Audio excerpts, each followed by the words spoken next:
when I began giving directions about how to turn around and get back,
My name's Xander, and my best friend is trying to ruin my life.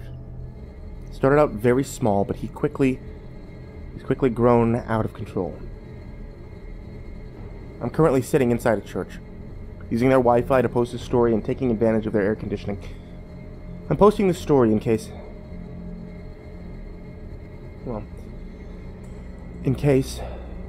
he finds me and kills me soon. It's only a matter of time now, and I want someone to know what happened before I die. 2 years ago, my friend David and I were sitting on the couch at my house, thoroughly bored. It wasn't a temporary boredom either, it was a resounding boredom with life. We both worked full-time at the local movie theater, making minimum wage and cleaning up after idiots who couldn't keep popcorn and soda in their mouths. We had graduated high school 2 years prior and had no plans to attend college. Life looked bleak for us.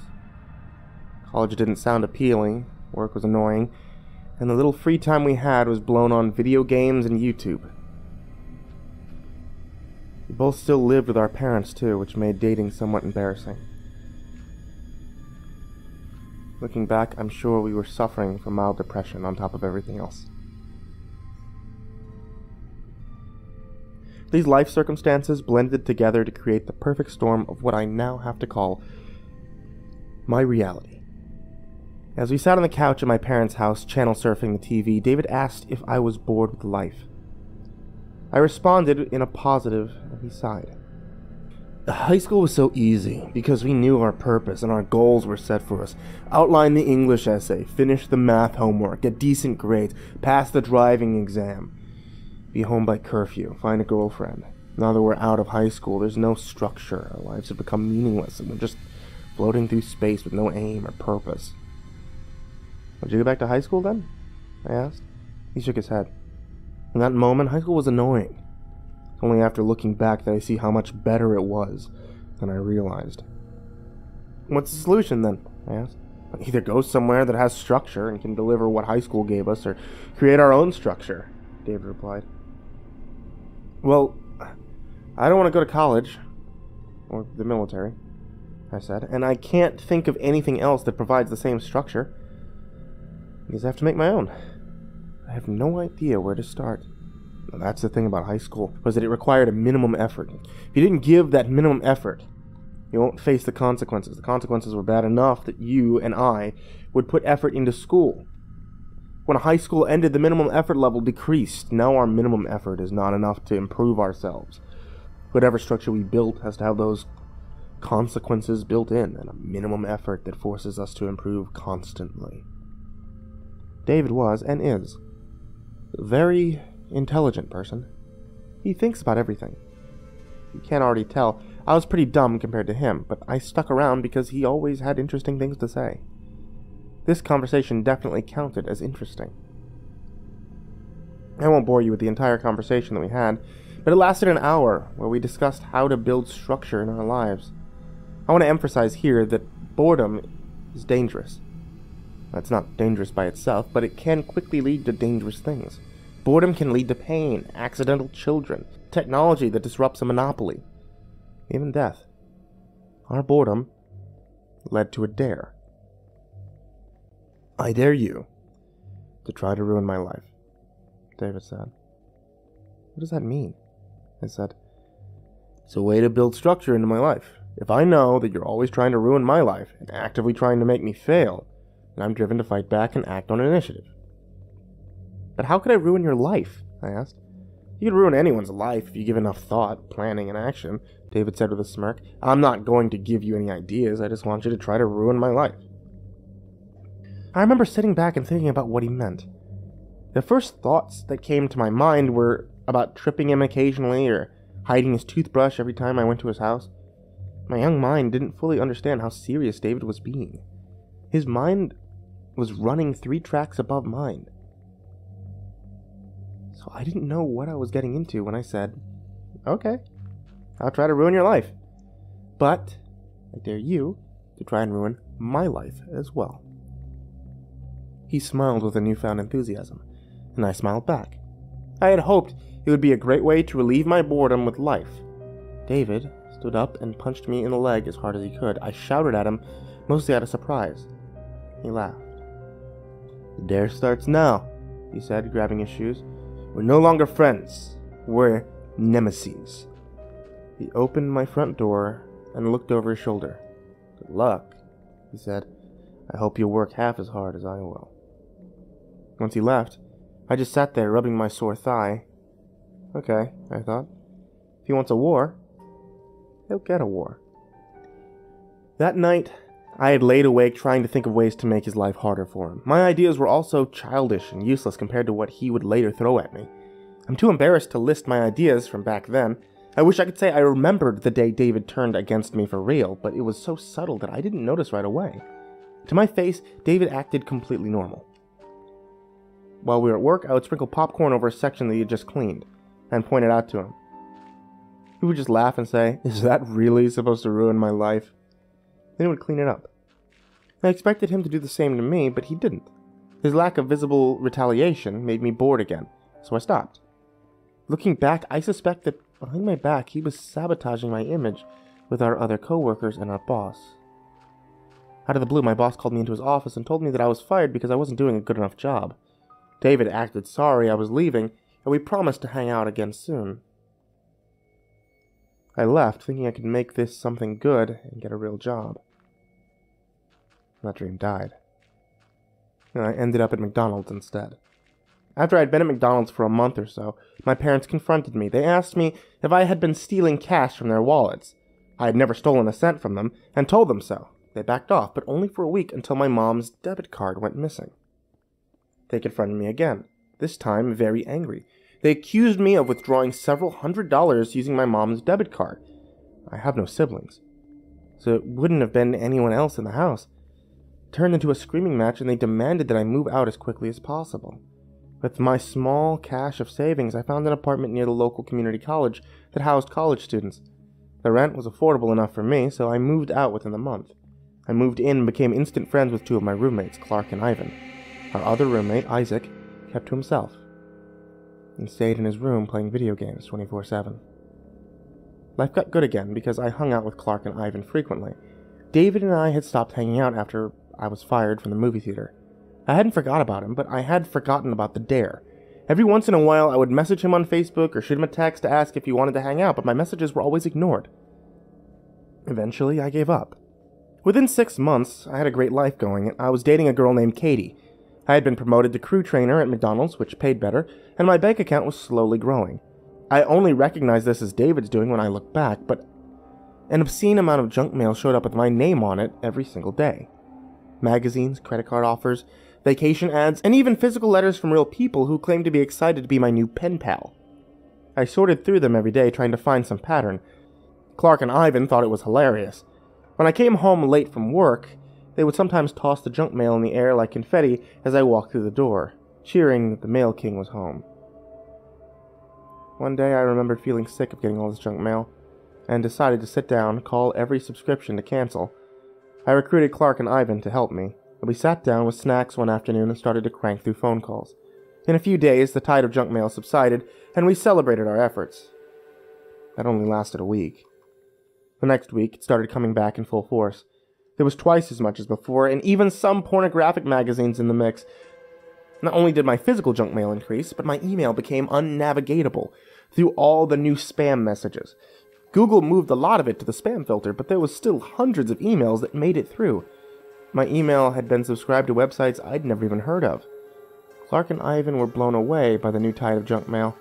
The event was dubbed Return of the Junk, and became a great icebreaker for Clark and Ivan to introduce me to other people at parties. One day, I was browsing Facebook's People You May Know section when I came across someone's profile that had my picture, but a different name.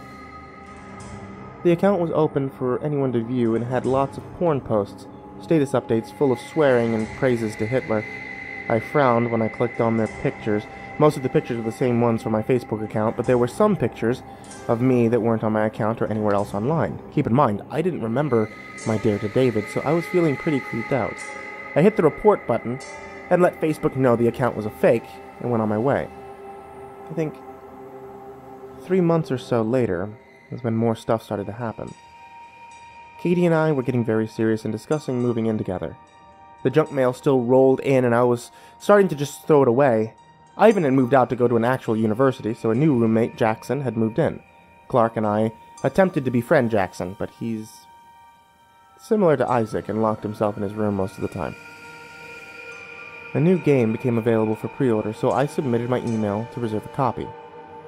When I tried to log into my email to make sure the reserved copy was there, I couldn't log in. I hit forgot password and it asked if I wanted to use my phone number to reset the password. I pressed yes and waited for my phone to light up. It never did. I pressed the button 3 more times, but no text ever came. I tried old passwords I used to use, but none of them worked. I frowned, but eventually just walked away from my computer. I'd try again a different day. I sat down on the couch and pulled up Facebook on my phone. A pop-up appeared. "You've been signed out," it said. Then it jumped to the login screen. I thought I hit the logout button on accident, so I just typed my email and password. It didn't work. I tried again, but it still told me the password was incorrect. My phone buzzed in my hand. Katie was calling me. I answered it and immediately became concerned. She was sobbing. "Katie?" I asked. "You coward," she spat. You don't get to just Facebook me that shit. No, you have to talk to me and tell me with your voice." "Katie, what are you talking about?" I asked. "Don't play stupid, asshole. Say it." "Say what?" "You Facebook me and say that we're through, but when I call, you deny everything? What the hell are you trying to pull, Xander?" Katie hissed. "Katie, my Facebook got hacked. I was literally just trying to log in when you called. Are you at home? I'm coming over. We're not done. We're far from done, sweetheart." It took me some time to convince Katie that it hadn't been me, but she relented when I showed her that I couldn't log in. I googled how to get my Facebook account back and contacted their help center. Thankfully, they were able to get me back into my account. Lots of links to porn sites had been posted all over my page by whoever jacked my account, so I spent time deleting all of those. I also spent time answering family members who asked me about the strange content that had been posted.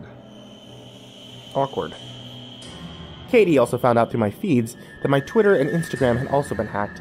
The accounts were posting hundreds of crude messages and pictures, and those 2 sites took a little more effort, but eventually I regained control over those too. Fixing my email took a couple of days, and I got access again. Not wanting to repeat the experience, I made my passwords into really long strings of numbers, letters, and symbols. Each account had different passwords. For anyone who had done this, you know how impossible it would be to memorize your passwords. I wrote them down on a sheet of paper and put it in my dresser drawer. I didn't intend to get hacked again. I'm telling you where I put the paper, so you'll know how freaked out I was when Facebook signed me out again the next week. I checked my other accounts. Locked out again. I shot Katie a text to warn her, then called Facebook Help Center again. They gave me access to Facebook and gave me the same warning about making a long password. When I told them the type of precautions that I had taken last time, they suggested checking my computer for viruses in case there was a keylogger connecting all the information I typed. I called the computer repair center to ask what I needed to do to get my computer scanned. They asked me to bring it down and they'd check it out. I had a desktop, so bringing it down required a lot of unplugging. When I got down behind the computer to unplug everything, I found a tiny USB stick that I'd never seen before. I frowned and tried to locate its content on the computer. The computer said no USB was attached.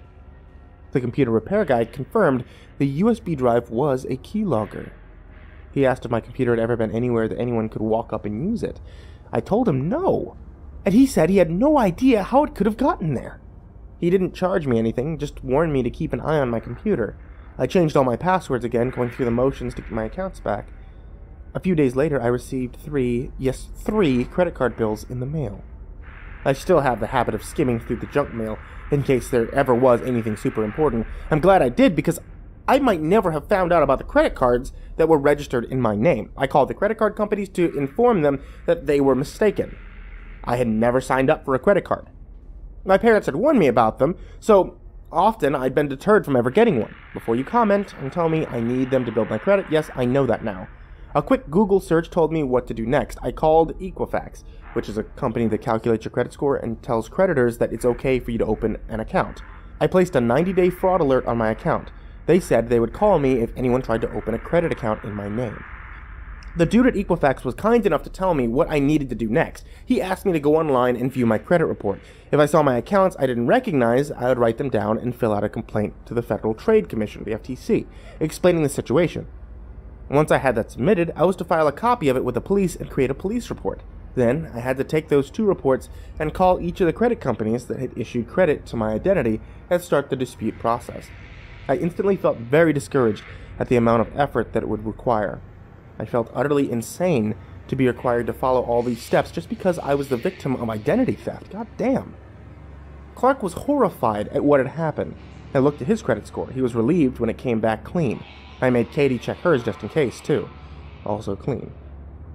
Actually, I'll take a moment to tell everyone listening that you are entitled, by law, to 1 free credit report per year from each of the 3 credit score companies. That means you can and should check your credit 3 times a year. Clark and I set reminders on our phones to check the score again in 4 months. I asked Katie to do the same. When I first found out about the accounts, I had called my parents to ask if they had opened any accounts in my name. If they had, I'd know who the culprit was. They told me they hadn't opened any accounts, and I warned them about my problems. They promised to check their credit scores. 2 weeks after I had called them, my dad called. They found 15 fraudulent accounts between the 2 of them. What the hell? I told him the steps he needed to take, and he was grateful for my help and warning. Look, I know this is boring to hear, but I want you to realize how insanely painful it is to fix all this shit. I mean, seriously, watch your credit reports and nip identity theft in the bud before it happens to you. I had requested detailed bills from my credit card companies that had issued the fraudulent accounts, and they mailed them to me. The bills were full of online purchases. The accounts had been opened almost a year ago, and in that time, the thief had spent $62,000 between all the fraudulent accounts. I was pretty upset.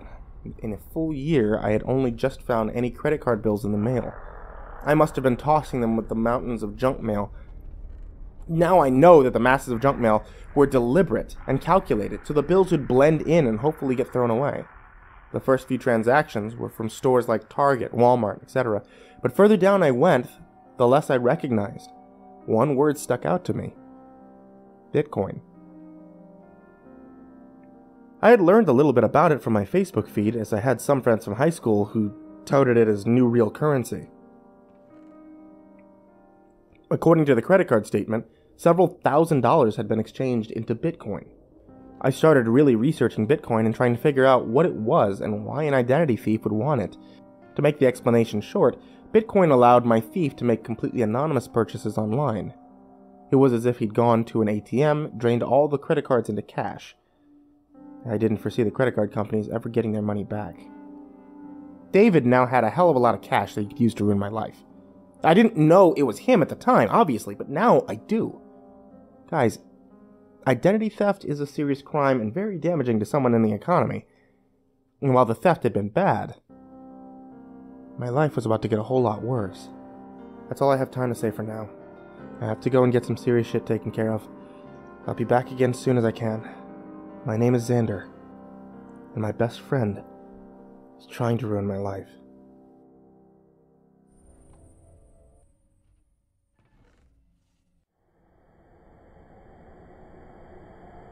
While I was still trying to resolve the credit disputes with the other companies, my car's windows started getting smashed.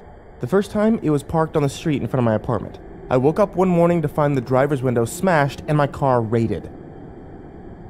My car was just a crappy Honda Civic, and I didn't even keep anything expensive in there, but they snatched my stereo, which was shitty anyway, and all the spare change in the car.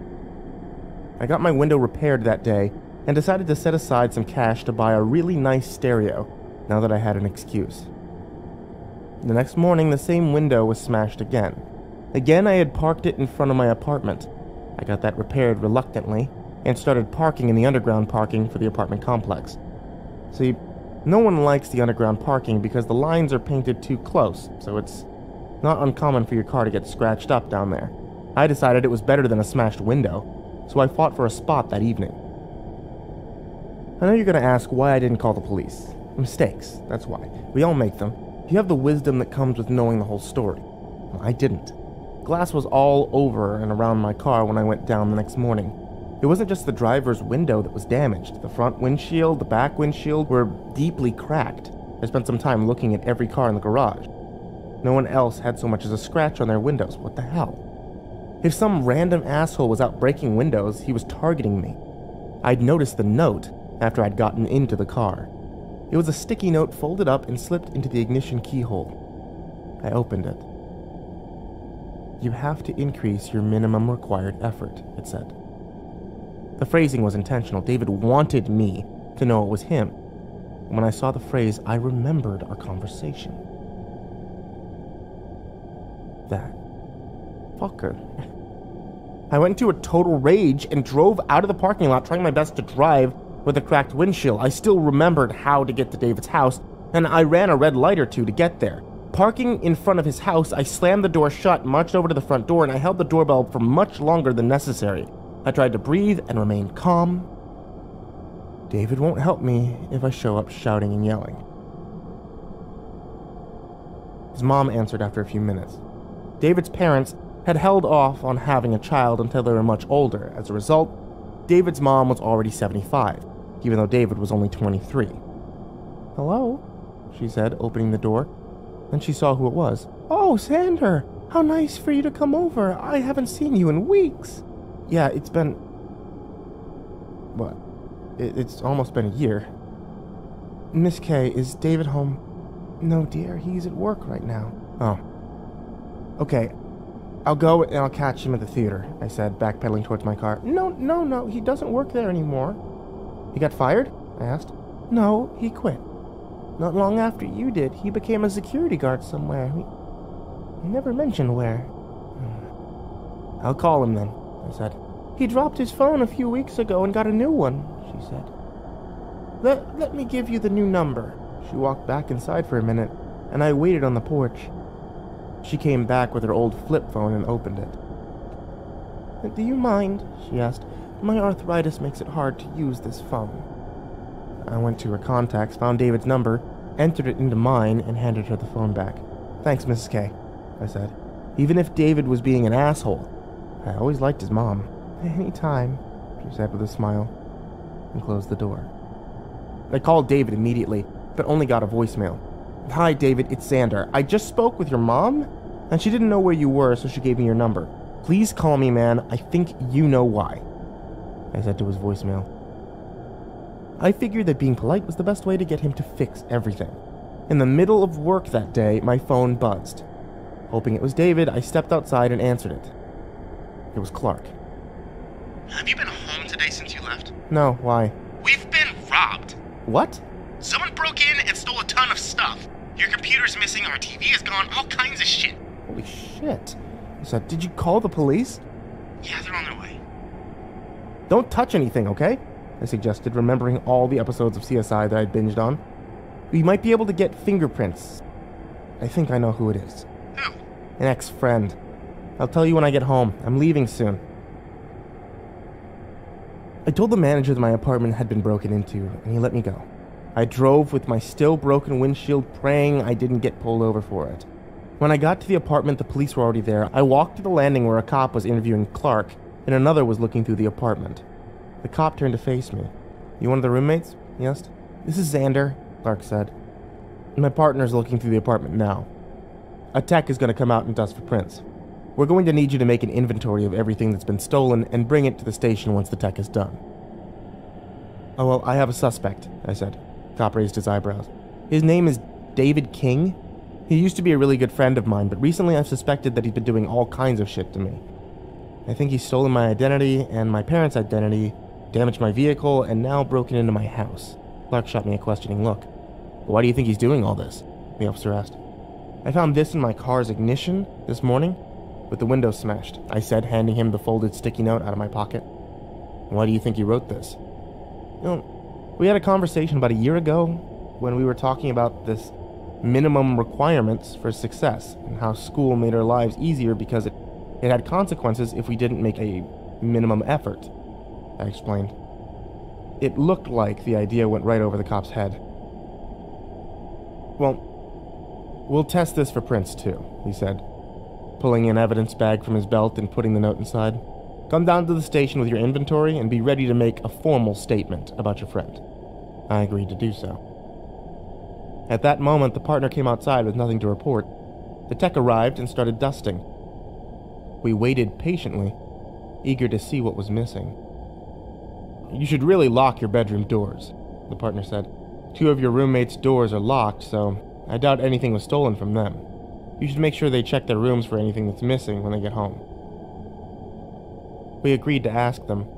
The tech finished up and told us that we'd know in a few days what prints he was able to find. The house seemed bare.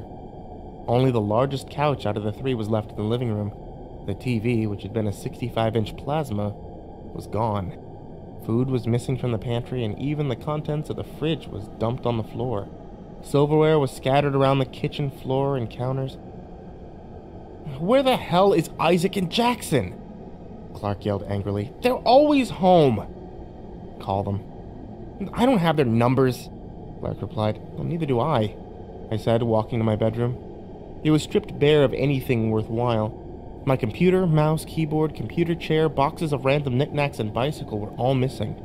My dresser drawers were laying everywhere, my closet was clearly raided, and my bed covers had been tossed around the room. I heard bouts of loud cursing from Clark as he inspected his room. "He took my goddamn Xbox, that son of a bitch!" Feeling shocked, defeated, and numb, I sat on the bed. I called Katie to tell her what had happened. No answer. I shot her a text. My house got robbed. And stared at the wall for a while, thinking.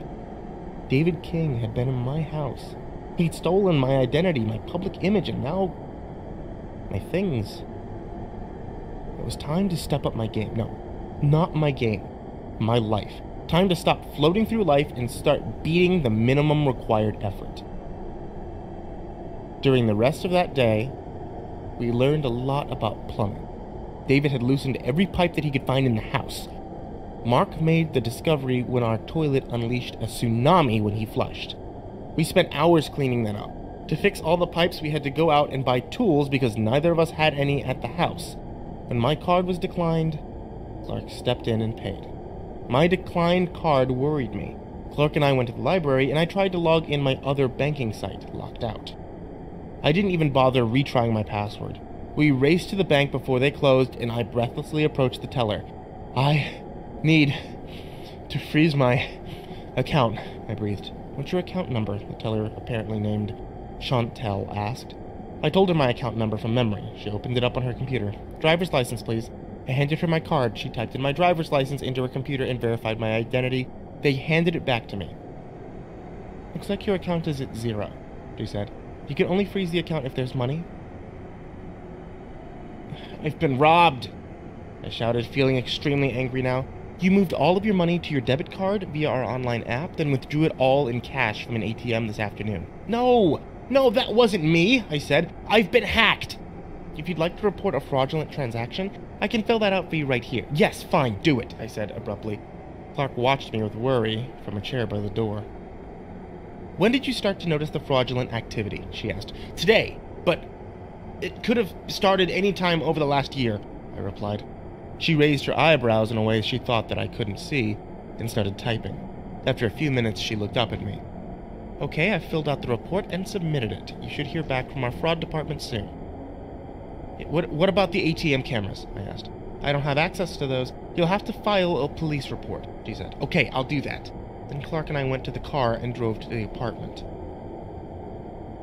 We would have gone to the police department right away, but the apartment was still flooding in places. We spent a few hours finding leaky pipes and tightening them. It took hours because we looked everything up before we did it to be sure that we were doing it right. Clark inspected the pipes under the kitchen sink while I sat at the table and started my inventory for the police. It was already 9 p.m., so we were going to take it in the morning. Our local station wasn't open 24 hours a day. We had knocked on Jackson and Isaac's doors but got no answer. Either they weren't home, or they were ignoring us. I'm really sorry about this fraud going on, Clark said as he tightened the pipe. You said you think you know who it is? Who's David King? David used to be a friend about a year ago, I said. I told him about the dares and the conversation that led up to it. You dared each other to ruin each other's lives, and then he took it more than seriously? Clark asked, incredulous. Apparently, I sighed. So you're not going to hold up to your end of the deal? Clark said. My end? He dared you first, man, and you haven't even tried. Well, no, I guess not. Then let's think of something to really destroy his life. Clark pulled himself from under the sink and washed the grease off his hands. The prison would do it, I suggested. If I can nail him for the identity theft, that'll solve the problem. True, Clark said, but we need to show him that you aren't going to just lay down and take it. I have an idea. Not going to ruin his life, but it'll make him realize that you're going to fight back. Clark took his car to Home Depot. We bought 2 cans of black spray paint, and Clark paid in cash. Okay. Where does this dumbass live? Clark asked when we were back in the car. Clark, his mom is great. I don't think I can spray her house. His mom? Clark laughed hysterically. Some guy that still lives with his mom is terrorizing you? Okay, Jesus, I said. I gave him the address and he took off. We drove past the house to see if any lights were on. It was dark. Even the porch lights were off. We parked 3 blocks away from the house and started walking. What's the plan? Spray thief on front of the house, Clark whispered with a smile. That ought to get the neighbors talking.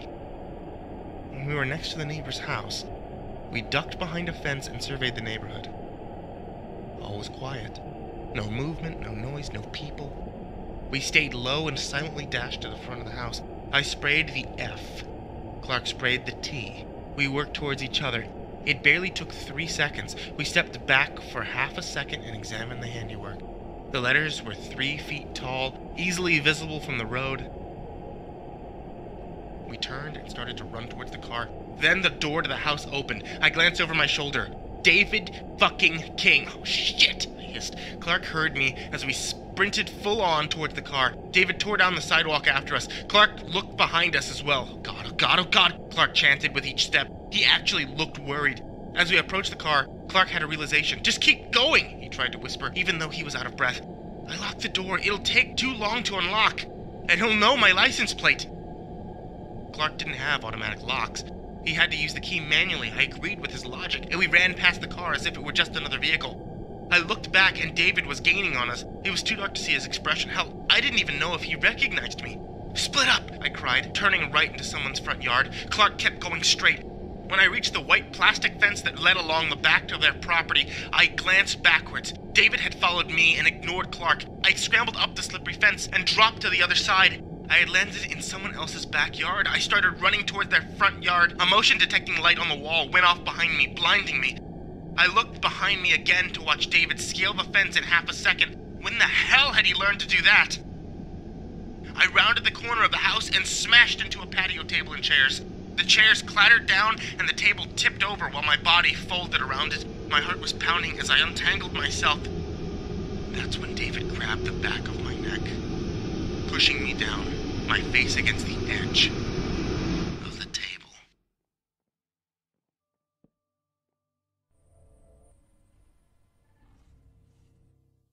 Hello, Xander. Out for a walk? Fuck you. I spat, my cheek jammed up against the table's edge. Why so hostile? You know why, jackass? Not so loud.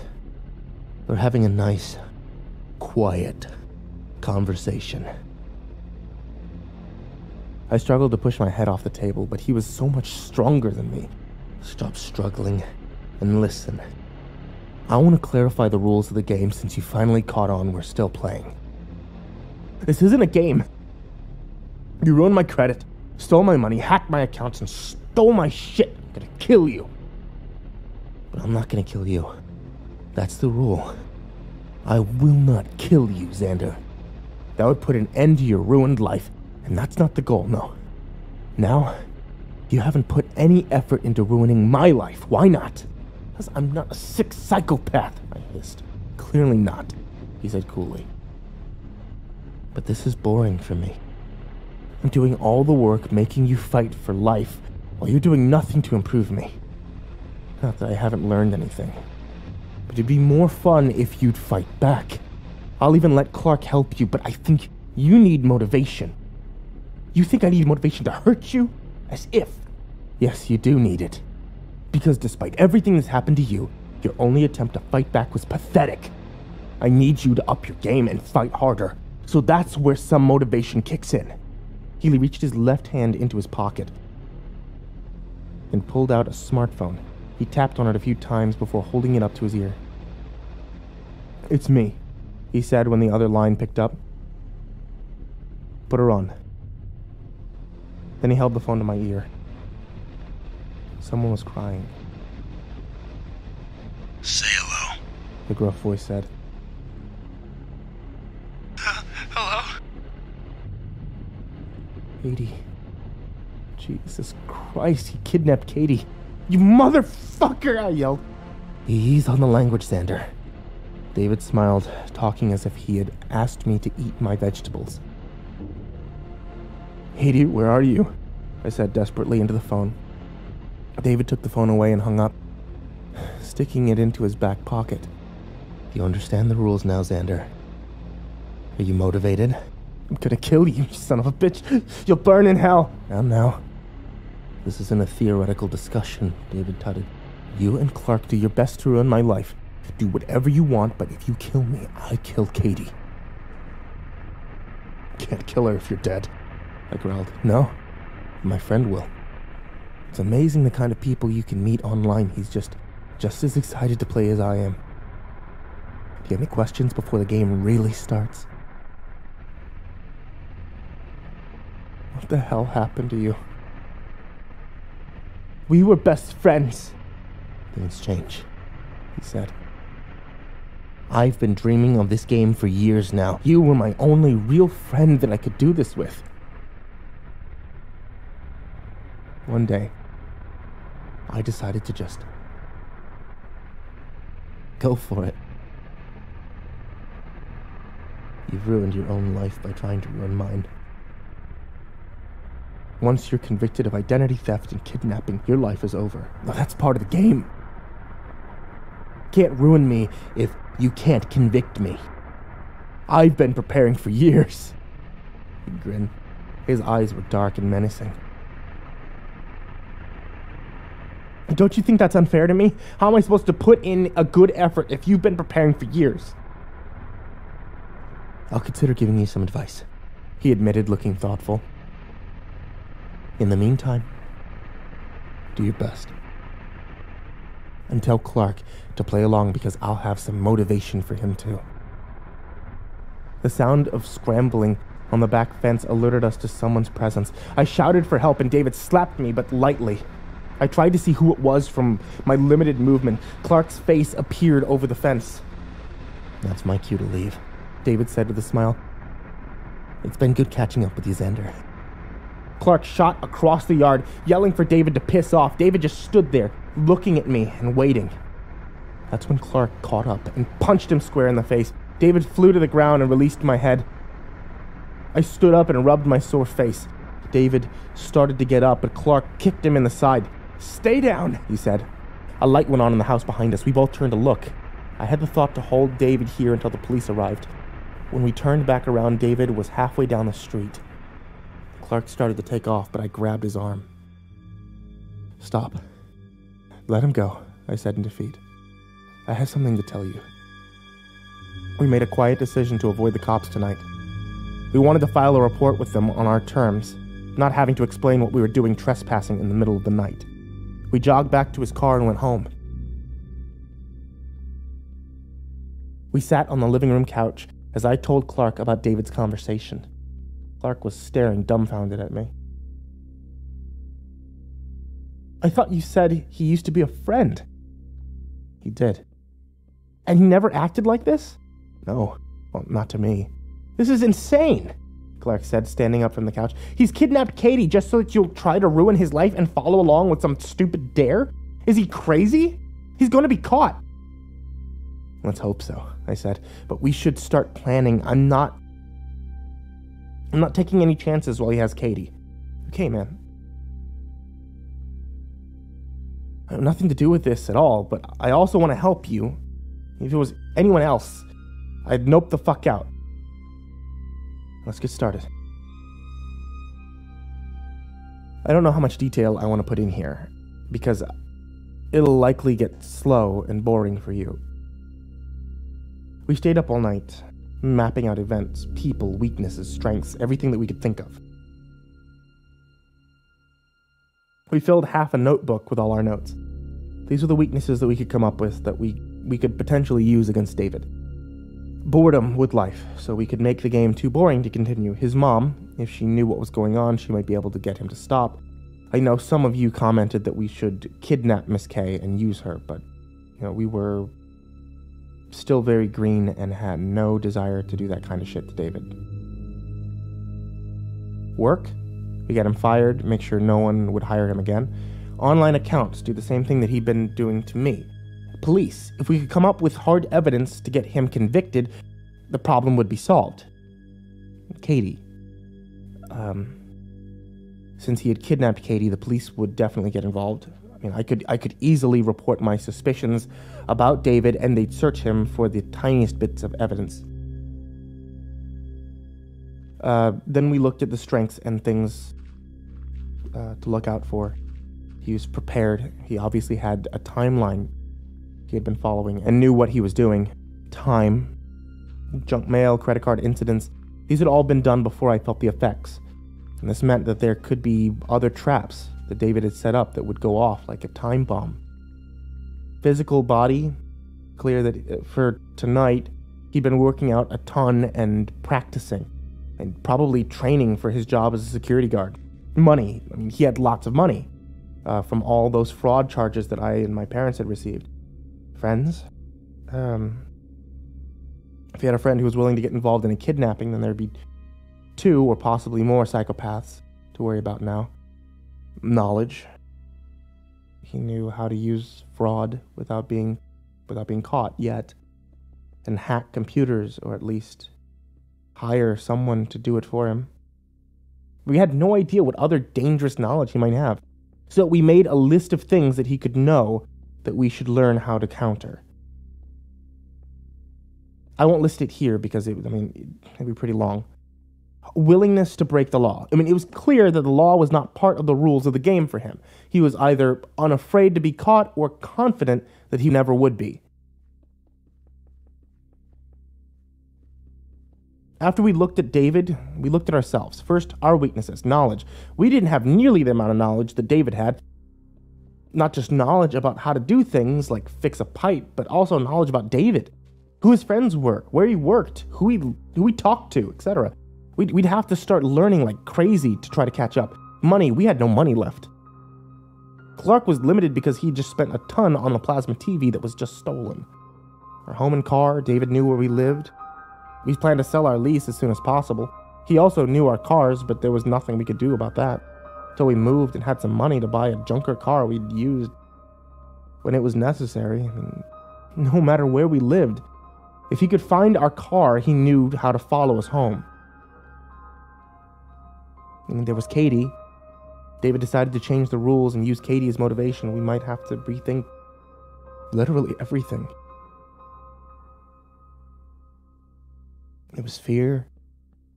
Clark and I knew that deep down David terrified us more than he angered us. I would rather have walked away than exact revenge. We were all afraid and unwilling to do a lot of things David had already done. I mean, here are our strengths. The law was on our side so long as we kept things legal. Clark's credit so far, David hadn't targeted Clark like he targeted me, so we could take precautionary measures to protect him. Our jobs, we had jobs. We could therefore earn money, unless David found a way to get us fired from them. We needed to come up with a way to protect our jobs from David, that's true. The FTC, the police force, the government, these government bodies with all their vast resources were working for us on my identity theft. We thought it was likely that they'd be able to link David to my identity theft. I mean, looking at all the strengths and weaknesses side by side of both parties, it looked like an even match up on paper. But just thinking about trying to fight David made us feel like we were up against an impossible enemy. We sat down to eat breakfast and continued talking over what we would do. Both of us called in sick to work so that we could start preparing. All right. I posted our leases up for sale on Craigslist, I said, putting my phone down. Clark was sniffing the air with a confused expression. He leaned over and I smelled his cereal. Does this smell bad to you? Yes. I sniffed. Smells like cereal to me. It smells bad to me. He dumped the cereal in the sink.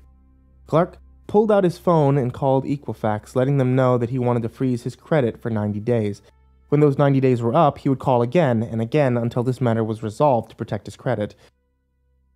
His credit card with a $3,000 limit was still accessible to us, but no new credit card could be applied for. He then went on every account that he had online and changed every password to be random gibberish. He signed up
for an online password manager and put his passwords in there.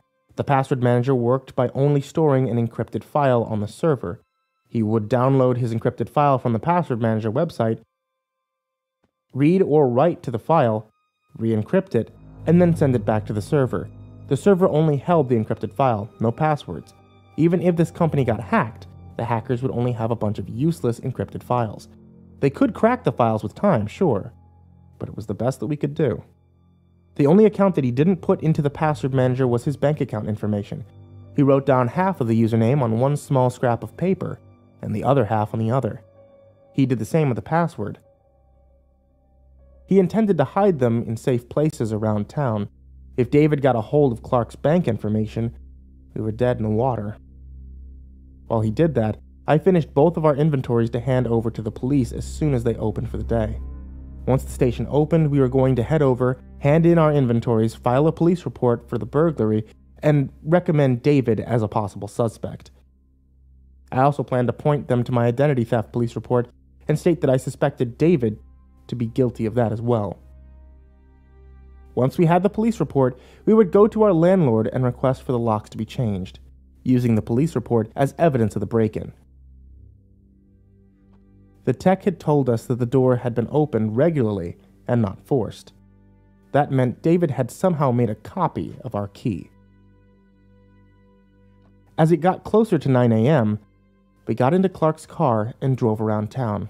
He got out at 4 locations and hid his scraps of paper somewhere. He knew it had to be somewhere people didn't touch for months at a time, and wouldn't be damaged or moved by sprinklers, storms, etc. I didn't know where he hid them, but he assured me they were safe. After they were hidden, we drove to the police station to file our report. We waited patiently for an officer to see us. Once we were called over, we took a seat and told him about the break-in, and that a police report had been started, and we were now turning in an inventory of our stolen things.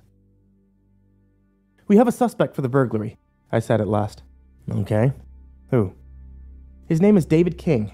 He used to be a friend of mine, but not anymore." What happened?" he asked, writing the name down.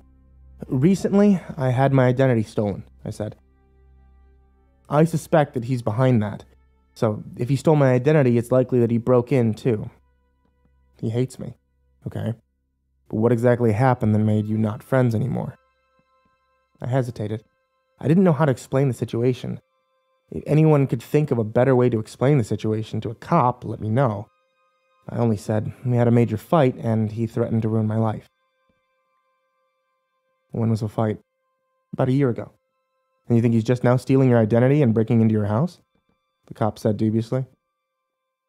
"Were you friends with him?" he asked, gesturing to Clark. "No, I'm his roommate," he replied, pointing at me. "Okay, boys." The officer sighed, scooting forward. "Thank you for the tip and your inventories. We'll investigate this just like any other crime. Give it our best effort.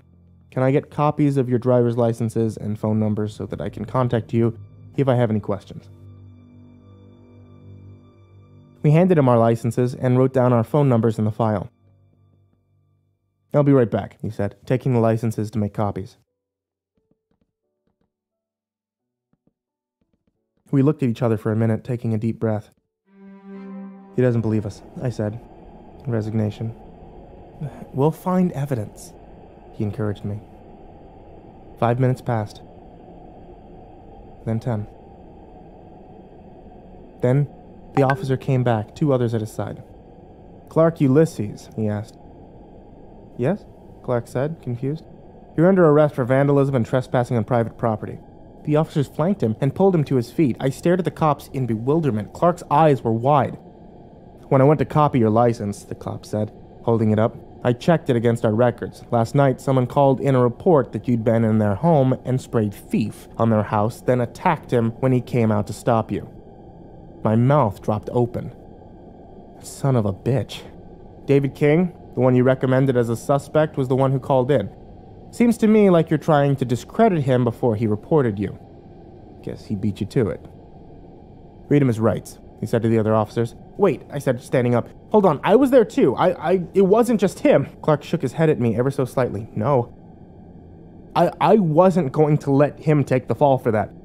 Mr. King explicitly stated that there was only one vandal, and that he watched Mr. Ulysses sneak up to the house and spray it himself.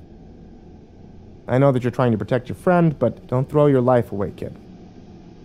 One of the other officers started reading Clark his Miranda rights while they cuffed him and walked him towards the door leading to the inmate processing. "Call my mom for bail! I'll be out soon!" Clark shouted behind him. "Don't let him win!"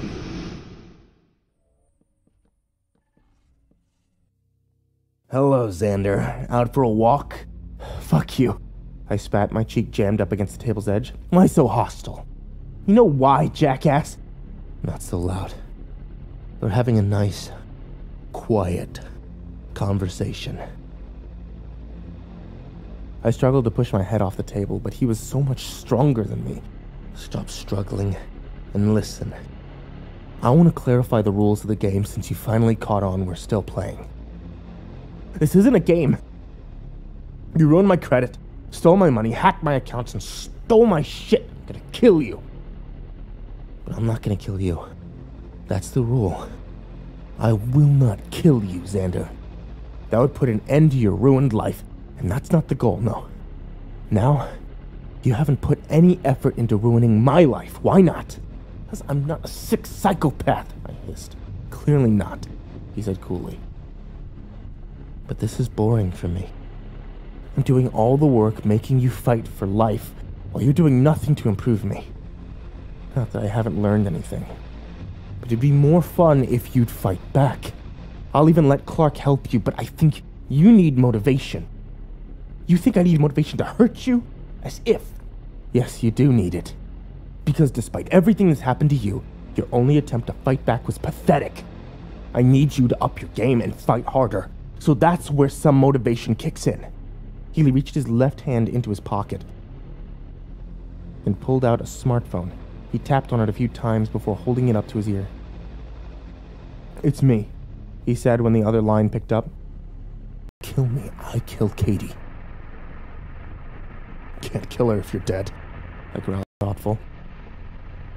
"In the meantime, I could easily report my suspicions about David and they'd search him for... I wasn't going to let him take the fall for that." "Yeah, who's this?" "Xander." "Drive down that day and post bail for him." To the house and spray it himself.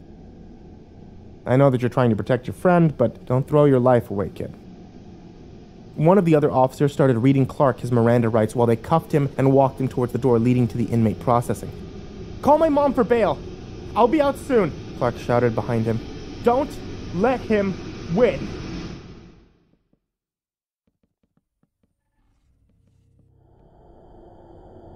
I called Clark's mom right away. I had her home phone number because last Christmas Clark invited me to his house for Christmas dinner since my parents and I were still fighting pretty harshly. He'd already gone home while I had to work, so he gave me the phone number in case I got lost and he didn't answer his cell. She was devastated and asked me a million questions. It was very, very uncomfortable. She agreed to drive down that day and post bail for him. She lived a few hours away, so she said she'd be here at around 5 p.m. The county we were in didn't allow online payments via credit card, cash only, so she had to physically drive down. In the middle of the phone call, I missed a call from a number that wasn't in my contacts. I called back. They answered immediately. "Hi, I missed a call from this number." "Hi, is this Xander?" "Yeah, who's this?" "Xander? I'm Katie's mom. Your parents gave me your number?" "Shit." Hi. Hi. Can't talk right now. I'm in a rush and She cut me off. "Have you heard from Katie? She didn't come home last night. Your mom gave me your number. Please tell me she's with you." She's not," I said. "I'm not sure where she is. I have to go. I'll call you back." I hung up the phone. I didn't want to talk to her about Katie because I was about to file her missing person report. I walked over to the reception desk. "I was just talking to an officer and then he arrested my friend and walked off. I need to talk to the officer on my case about my identity fraud." "What case number?" the lady asked. A while later, I was sitting in front of one of the interrogation rooms after asking for a private meeting. Detective Hernandez sat on the other side of the metal table. My 2-case file was on the table in front of him. He was glancing through them, trying to familiarize himself with the break and report. A tape recorder sat between us. He pressed a button on the recorder, and the tape started rolling. He stated his name, my case number, the date, and the time. "All right, go ahead," he said. "So I submitted a report for identity theft a while ago, and I haven't heard anything about it." "And the FTC can take some time to respond," he replied.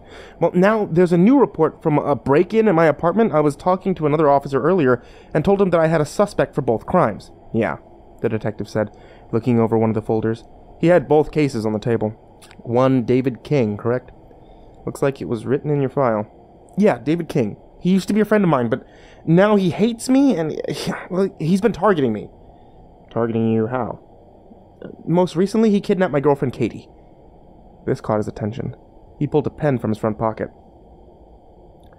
"When was this?" he asked, setting his pen on the blank page. "Last night. When we went to go graffiti his house. He chased us and pinned me to a table. He called someone on the phone and had them put Katie on the phone. I heard her voice, and he claimed that he'd kidnapped her to motivate me." "Motivate you to do what?" Hernandez asked.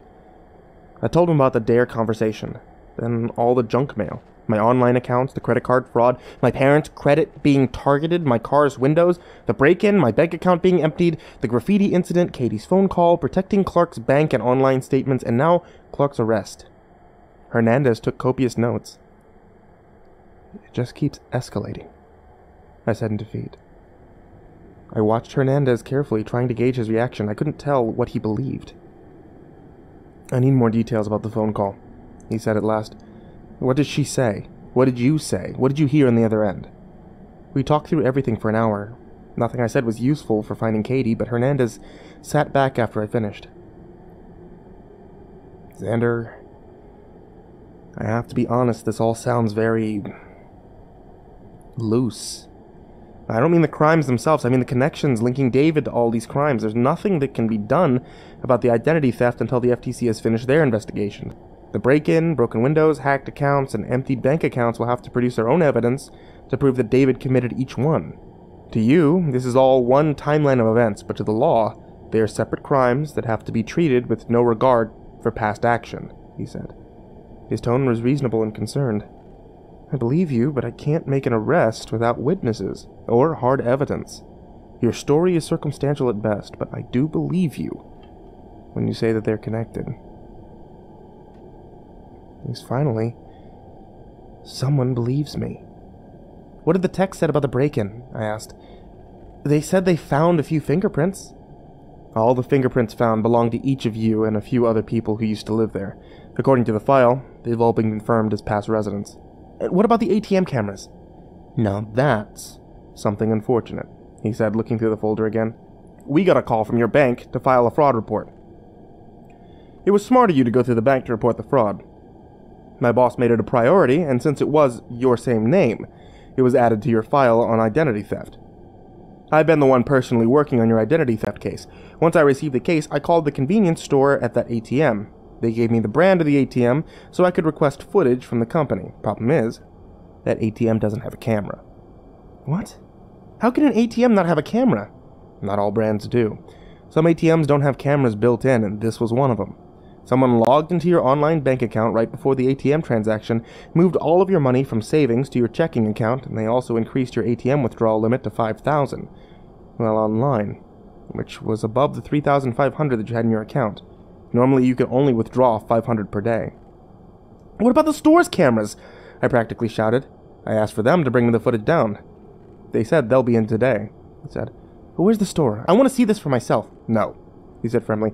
"I may have inclination to lean towards your theory, but I will collect the evidence myself, and a court will decide. You steer clear." "Then drive down yourself right now, goddammit!" I yelled. He stood slightly, his hand reaching for his belt automatically. "Calm down," he said, looking me in the eyes. "I have no money!" I shouted. "My car windows are smashed and I can't repair them. My rent will be due and I'll have no way to pay. I can't get to work in a car. I can't drive. I need my money back." Hernandez sighed, sitting back down. I breathed heavily. If David is the one who used your information to commit your credit card fraud, why would he steal a measly $3,500 from you? He asked. Because he's dead set on ruining my life, I muttered. That's the dare. He's taken it too far, further than any sane person would. He's sick. I just want it to stop, I said. I cried a little, and Hernandez let me sit in silence for a minute, with tears rolling down my cheeks. What about Katie? I asked after a while. The kidnapping is going to get on top priority. That's the one case that has a witness, you. I won't be working on it, but someone in a different section of the department will be. The other detective will want to interview you today and get started. Let's do it then, I said, wiping my eyes. Hernandez stepped out and returned a while later with the detective. Detective White came in and probed me with hundreds of questions. Where did she work? Who were her friends? How long had we been together? When did I last see her? Do her parents know? Questions like that. When I brought up David and the phone call, he leaned in and asked me the same questions about what I'd heard, what we'd said, and anything I could remember. Again, I didn't remember anything helpful. I'll need to bring David in for questioning, Detective White said. Your testimony's decent, but we'll need more evidence for conviction. I can't arrest him because I need more proof. If we arrest him without enough proof, he'll walk free and can't be tried again. You had enough proof to arrest Clark, I shouted. Clark? Detective White asked. I was just talking with an officer who said David called in and told you all that Clark graffitied his house, and all he had to do was call and he got arrested. White excused himself to find out more about what had happened. He came back in 5 minutes later. David has more proof on that case, Detective said. Photographs on the graffiti, photographs of Clark coming up to the house, his own testimony about recognizing Clark, and a bruised face. Clark's hand is also cut up, which corroborates his story. We noticed it when we booked him. This is the kind of evidence we need to convict in a kidnapping. Right now we have your testimony stating you said hello to Katie on the phone, and that David said he'd kidnapped her. We need more evidence to convince a jury. But I was with Clark, I yelled. In the pictures you weren't, he said. Then they're fakes! An expert will check them and determine that. I sat back in my chair, feeling defeated. Detective White thanked me for my testimony and left to contact Katie's parents. Detective Hernandez sat back down, watching me as tears welled up in my eyes again. Let me pay for your windows, he said. It won't matter, he'll break them again the next day.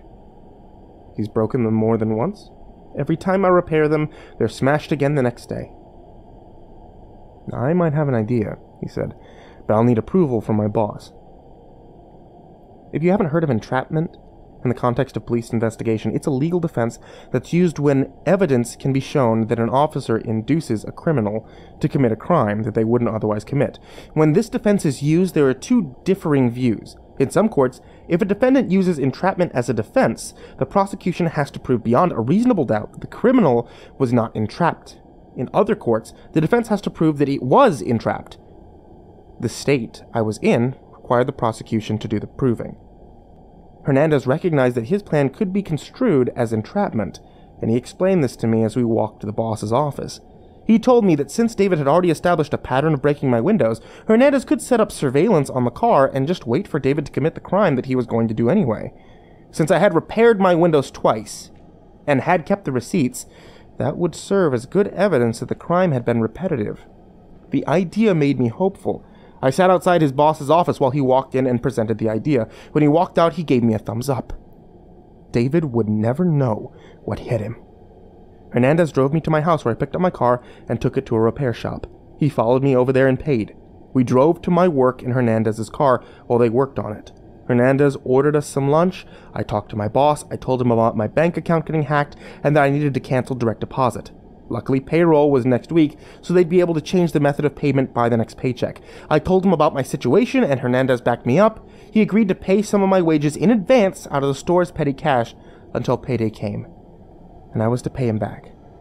I thanked him profusely for helping me out and apologized for having to call in sick that day. I walked out with a full stomach, $335 and a calm mind. With any luck, I'd catch David tonight. Hernandez took me back to my shop and I picked up my car. I tried to pay for the money I was received, but he refused, saying I could pay him back after this was all resolved. He told me he'd be at my house later to start the surveillance and just park my car up the street. I thanked him again before we parted. It was about 3 p.m. when I got home. I parked my car several blocks away, and next to several others for camouflage. I didn't want David to find it and smash the windows before tonight. The walk was hot, and cool air conditioning was welcome to me in my home. "Excuse me?" someone asked timidly as I unlocked my front door. I peeked my head back outside. There was an older woman on the landing, probably in her 40s. "Yes," I replied. "You live in that apartment, I'm guessing?" she said. "Yeah." "I'm Mrs. Watson. I believe you and my son are roommates." Oh, hello," I said, extending my hand. "Whose mom are you?" "Isaac," she replied. "He and I were supposed to be driving out of state to visit family yesterday, but he never showed up." A chill ran up my spine. "I've called him 1,000 times, but he hasn't answered," she continued. "I've been standing here ringing the bell for a while, but no one's been home. Can I go knock on his door?" I considered asking her to leave or telling her that I wasn't comfortable with her coming in, but I knew that would have been suspicious. I knew what we were going to find. I told her to come in, and instantly the smell overtook us. She tried to be polite and not offend me, probably thinking we were typical college guys living like pigs. She walked down the hall to Isaac's room. "Oh God," she muttered. The smell must have been horrific right next to the door. I shuddered, but went down the hall towards her. She knocked. "Isaac?" she called. No answer, as I expected. "Isaac, it's Mom," she said. I think the smell made her start to panic because she pounded on the door harder. "Isaac, open up, please," she pleaded desperately. I sighed. Gently, I guided her away from the door and braced myself. I took a running start and slammed into the door. It bent heavily, but the latch didn't break. I tried again, and on the 4th try, the door wretched open. And I was inside. The smell. God. I don't know how many times I can tell you about it until you understand. This is one of those moments where I'll remember every detail forever. Isaac's room was a mess. There were 3 bookshelves that likely used to have tons of books, but the shelves were torn apart, books scattered across the room. His computer desk had papers scattered across it and cups knocked over. The window was darkened by a blackout curtain used for gaming, and the large gaming computer under the desk hummed, and the monitor showed stars moving around for a screensaver. Isaac was on the bed. His face was pale and patchy with purple lines. His arms and legs were white and also bruised. An extension cord trailed off the bed, the middle being wrapped around his neck several times. Some flies nested on his body, flying to another spot occasionally. Mrs. Watson entered the room and screamed. I just stood there, staring at Isaac's dilapidated body. David had jumped to murder. I called the police and tried to get Mrs. Watson to leave the apartment and preserve the crime scene. She refused and sat sobbing next to Isaac's bed. She was afraid to touch him. The police came immediately and escorted Mrs. Watson and I out of the apartment. The next few hours were a blur of questions and police. Hernandez showed up and looked inside. Techs were carrying in cameras and briefcases full of equipment, and after a while, they started to carry out some of Isaac's belongings in bags. His gaming computer took 2 techs to carry out. I sat on the curb nearby, not allowed to leave by the head officer who was running the scene. Hernandez sat next to me. They broke into your other roommate's door. All his belongings are there, but your roommate isn't. Do you know where he is? No, I replied. I never talked to him much. Were you close to Isaac? No. But it's still... I know. Do you think David is behind this too? Probably, I said, feeling numb. We'll still carry out the surveillance, he assured me. Don't worry, they'll analyze Isaac's body, and if they find so much as a fleck of skin that can link David, we'll nail him. No criminal is perfect. Hernandez left me alone, and I thought over the situation. Then a car parked nearby, and out stepped Clark with his mom. I jumped up and ran over to him.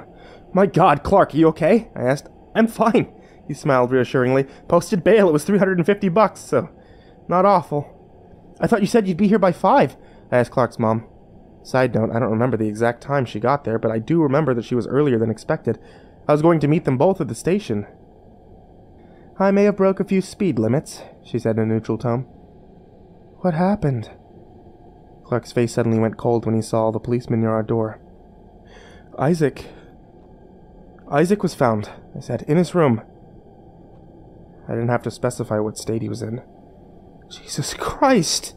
Clark gasped, putting his hand over his knees. He started hyperventilating and his mom worriedly put a hand on his back. Clark, honey, let's go for a drive. You can get your stuff later. Your stuff? I asked. He's moving out, his mom said sharply. He told me all this sick game that your friend is playing, and I don't think it's very funny. It's not funny, I shouted. It never was. This fucking asshole is trying to ruin my life. It's not a game. A few of the policemen turned to watch me from the balcony. Her jaw tightened and she guided her hyperventilating son into the car. They drove away and I was left in the middle of the street, watching my best friend leave me to handle David alone.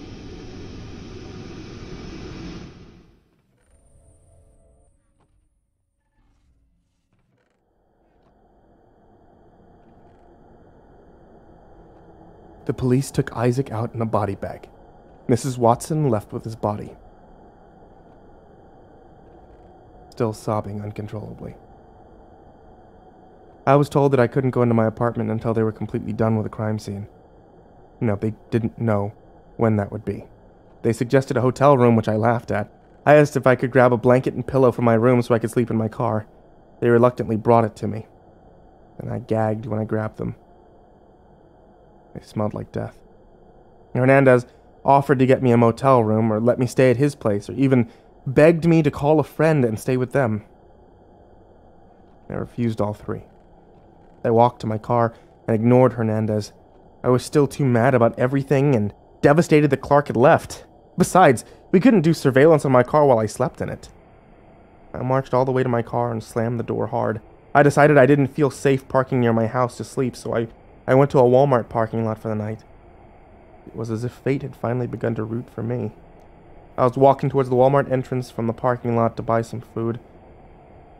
When I was only a few cars away, an armored truck pulled up. The ones that carry money over to the bank, you know what I mean. And who do you think steps out of the truck? David fucking King. I strafed to my left and got behind a car, using the back-tinted windows to observe. He was laughing with his partner, who got out the passenger side. I was too far away to hear what they were saying, but I definitely didn't recognize the partner as anyone I knew.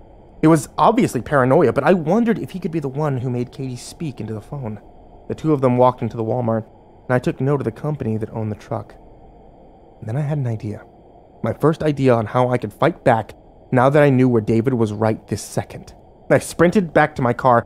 A little while later, I pulled up to Mrs. K's house. I got out and looked around, making sure that David hadn't somehow beaten me here or followed me. I had to hurry. Who knew how much longer his shift would last? I knocked on the door, and Mrs. K opened up. Hello, Xander, she said cheerfully. Hi, Mrs. K, can I come in? 5 minutes later, I was rifling through David's room. Had to hurry. Had to find something useful and fast. I told Mrs. K that years ago, I let David borrow a video game and just now remembered and wanted to pick it up. She had happily let me go into his room and find it. I had booted up his ancient laptop, but it was taking forever to load. Why the hell hadn't he bought a new laptop with all the money that he stole? That would have made good evidence. I glanced at every paper I saw, hoping for something, written plans, a checklist, a receipt, anything. Every paper I found was normal. From what I could see, his room was a disaster, which worked in my favor. He may have dropped something incriminating and not known about it. I stuffed every flash drive I could find into my pockets as I went. He had 4 of them lying around. They must have incriminating evidence on them. The laptop finally booted and I instantly tried to log in. No luck. Password protected. I mean, I should have known, considering how tech-savvy he'd been in hacking my accounts. In fact, all the incriminating data was probably on the laptop. He wouldn't bother printing anything out. And that gave me an idea. I picked up the laptop and flipped it over. A toolbox laid under the table, and I snatched a screwdriver from it. Using the screwdriver, I went to work disassembling the laptop, and when I finished, I held his hard drive up in my hand. I'll ruin you, David King, I whispered. As I reassembled the laptop, something caught my eye under the bed. A box. For Furrowing my eyebrows, I pulled it towards me. It was a shoebox with dust covering the top. A few spots were left dusty where someone had handled the lid. I opened it slowly and peered inside. It contained a 1/4-inch thick stack of papers, all bound together by a binder clip. The box was too small to let the pad lay flat, so it curled in the box. The pages were old and worn. They'd clearly been handled frequently. I lifted it out and noticed that it looked like a research paper. The front page had a title in the middle of the page and an author at the bottom. Psychological Evaluation for David Edward King. The bottom of the page had the name of the institute and psychologist that had done the study as well as the year. I did the math, and the evaluation must have been done when he was 16. Jackpot. I stuffed it under my shirt as best as I could to hide its square form. The laptop was set back in its place as if it had never moved. David would know something was wrong eventually, but not until he booted it up.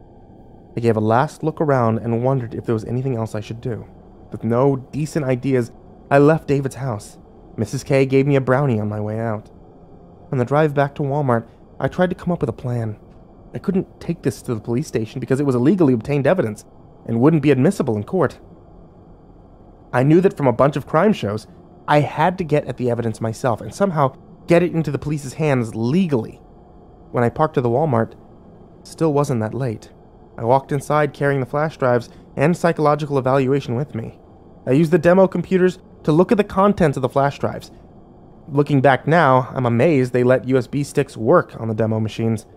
The first flash drive had old high school papers on it. Nothing useful there. The second and third were bootable drives that could boot Linux. I didn't expect anyone to understand what that means. It's not important. But it was the fourth drive that I had my first breakthrough of evidence. It contained a single text file that had been edited the day before. As I read through it, I realized that it was a conversation. With my current understanding, the flash drive was how David and his kidnapping partner had been communicating. David would write a message and hide the flash drive in a predetermined place. Then the kidnapper would go pick it up and read the message. The process would reverse when the kidnapper had a message to pass along. A lot of you will probably say, why wouldn't they just encrypt the emails? That's so much faster and safer. If they had used any kind of network to communicate, some internet service provider or some cell phone provider like Comcast would have a log entry of the messages being exchanged. Even if the data was encrypted, encrypted data is never 100% secure. If you dedicate enough processing power, you can crack any encryption. It may take thousands of years in some cases, but it could still be cracked. With our current advances in computing power, that could change to be even faster.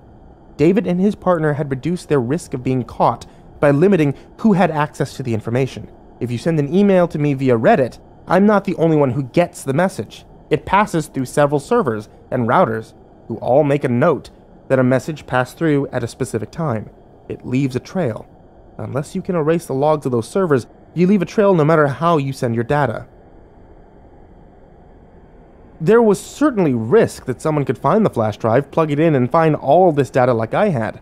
But that could be reduced by choosing decent hiding places. If you plan to pass messages this way, don't leave it laying around your room, especially don't leave it unencrypted. I still don't understand why it was encrypted. The text file would have a line, then skip a line and add another where the next response was. I don't have the flash drive or a copy of the conversation anymore, so I'll have to paraphrase as accurately as I can remember. I'll use bullet points here, so it's easy for you. Payment received? Yes. Last half of payment comes when it's all over. How long? Depends on him. Good. No suspicion. Quiet grab. Was she harmed? She fought. Couple bruises. Otherwise fine. There were some extra lines in between, marking the state of a new conversation. Any information? Kidnapping report was filed to the police. Changed locations every 2 days, as previously discussed. Are you well supplied? We have enough in the truck to keep moving and stay operational. Good. With any luck, this will be over once he makes an irreversible mistake. I shuddered as I closed the text file. That was damning evidence. I checked who the owner of the file was. It was blank. That would have been too convenient.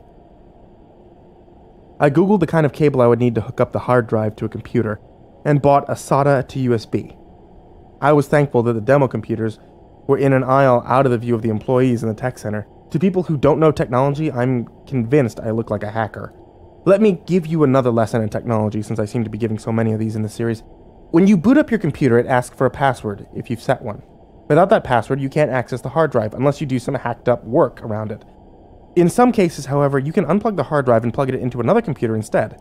The new computer will treat it as a regular external hard drive, and voila, you have access. Unfortunately, David had encrypted his entire hard drive, so it was useless to me at the moment until I had some spare time to either guess the password or find someone who could crack it.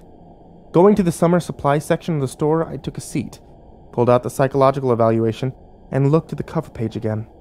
Psychological evaluation for David Edward King. I hope you realize that I've removed the institution author and date for privacy's sake. I spent an hour skimming the contents, using the table of contents to navigate. I constantly had to look up lengthy words on my phone, but I was beginning to understand what went on in David's sick little mind. I won't give you an entire rundown of his whole life, but the report contained transcribed interviews with his parents about incidents, a psychological observation while holding David in confinement, and a general list of events that occurred in David's life that may have traumatized him. These are the ones I remember. David set fire to animals constantly and poked them with various objects. When a snake lunged and bit him once in his backyard, his mother came out to find him whipping the limp body against a tree, guts splaying everywhere. His only explanation was that it tried to hurt me. He was found designing traps for rabbits and other animals that were expertly hidden and designed. He claimed to have never looked at the Wilderness Guide to make them.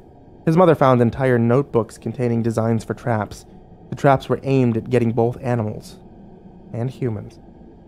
His father died when he was 12, which affected him greatly.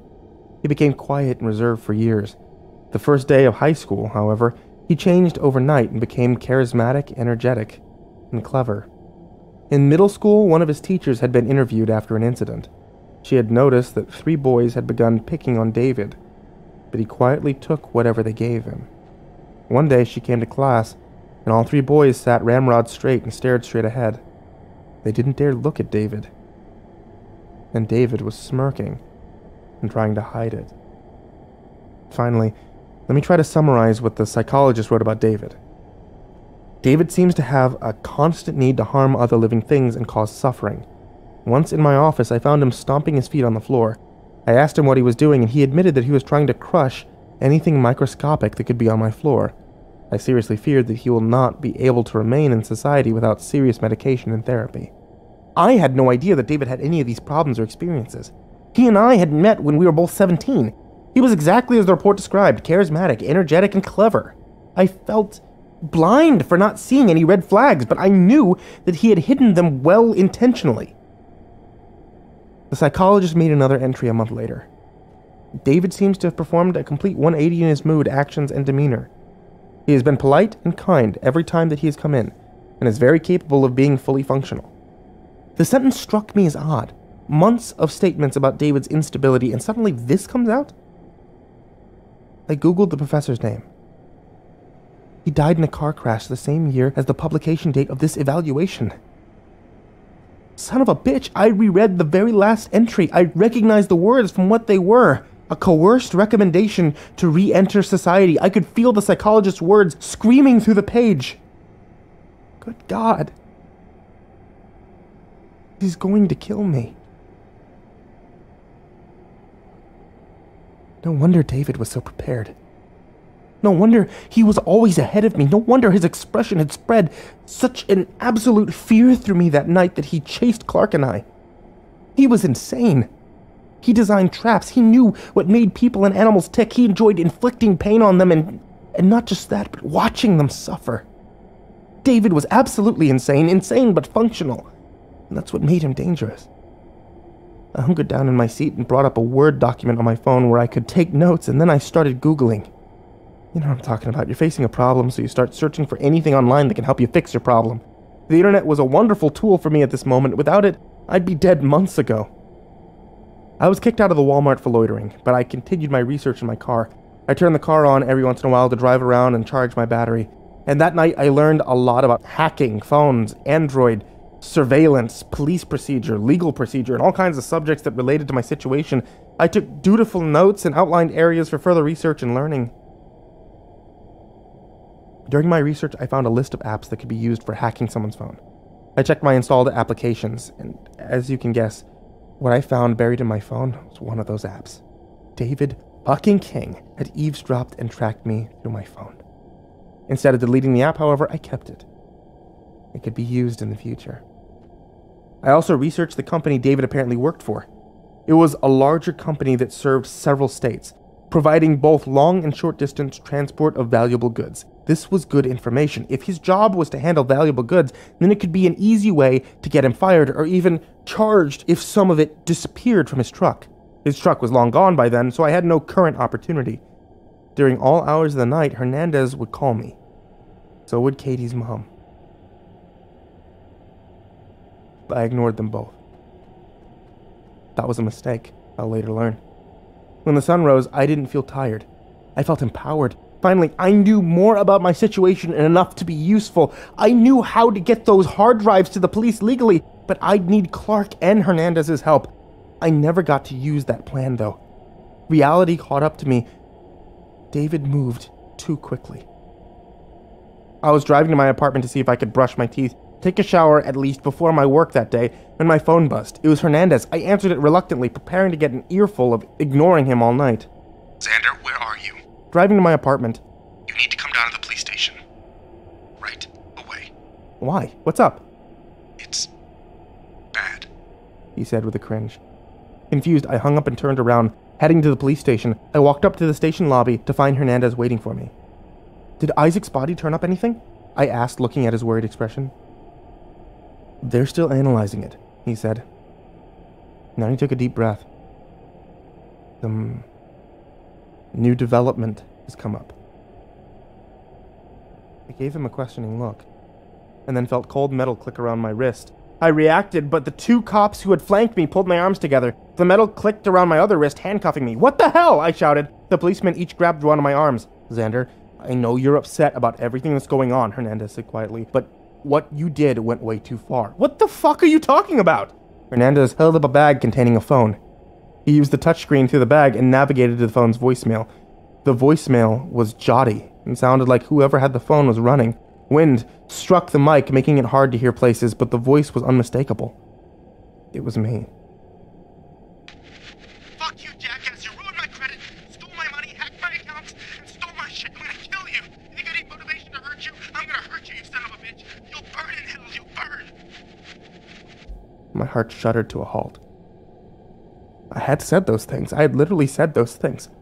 The night David chased us and pinned me to the table, I'd said every word. That bastard had been recording the whole thing, and now had edited it into a threatening voicemail? David King's home burned down last night, he said slowly, watching me, gauging me. David and his mother were still inside. Firefighters found David alive and were able to pull him out, but his mother was already dead. That voicemail was sent to his phone from yours at around the time firefighters estimate the fire started.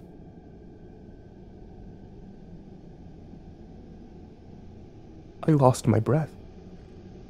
My eyes watered. The world closed in. I couldn't speak. Couldn't defend myself, couldn't explain. Xander Jones, you're under arrest.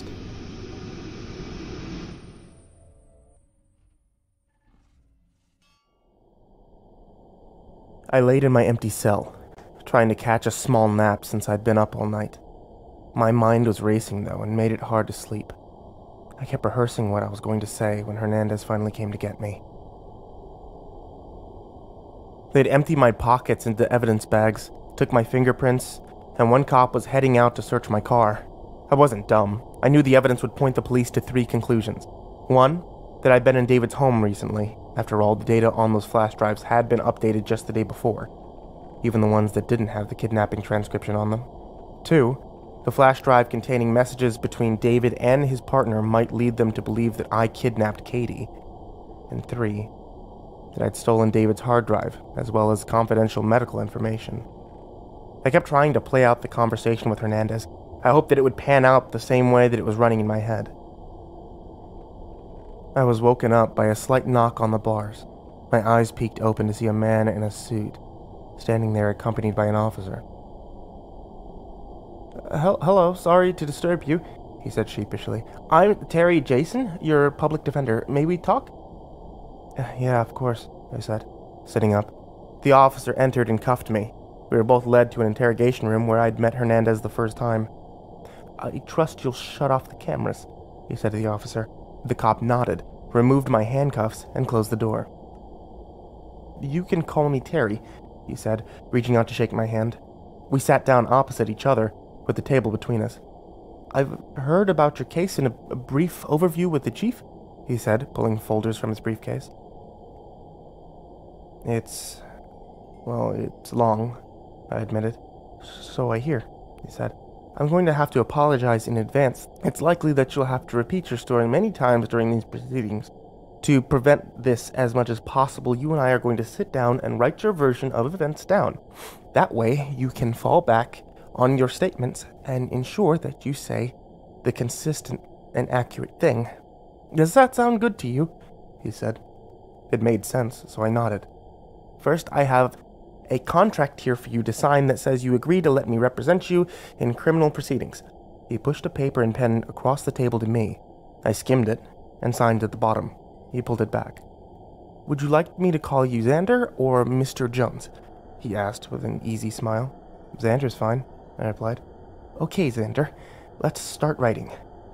Terry sat patiently with me while I wrote every detail I could think of. I began with my dare conversation with David and followed all the way up to this point. It started out as a page, with scrambled memories and words to jog my memory. Then it slowly formed into a statement that Terry helped me edit into a cohesive, fact-based statement. When you are asked about your memories or events, refer them to this document, he said. We worked for an hour before he spoke again. I have to go to another appointment, but I've asked that you be allowed to continue working in your cell. I've scheduled a meeting with a prosecutor and Detective Hernandez tomorrow at noon. Do you think you can have it complete by then? Yeah, I think so, I said. And I did. I spent the rest of my day writing that statement. I slept sporadically, but I was desperate to complete it before noon the next day. So much had happened, and I had so much to say. I was quite proud of the result. In fact, I was more proud of that statement than this one. That statement had a lot more fresh memories. This one feels a little scatterbrained. My statement was concise and to the point. But maybe it's for the best that this is the one that I posted. The next day at noon, I was back in the interrogation room. Terry sat to my left. Hernandez stood against the wall facing me with his arms crossed. Couldn't read his expression. On the other side of the table sat an older man who was introducing himself as Chief Gunderson, Hernandez's boss. Beside him stood a tall, lanky man with slick-back hair. He held his hands against his back, watching me intently. The tape recorder between us was running. I've been brought up to date on the cases you've been involved in, Chief Gunderson said in a gruff voice. I'm interested to hear everything from your perspective considering the recent developments. You arrested me just to hear my side of the story? I snipped. No.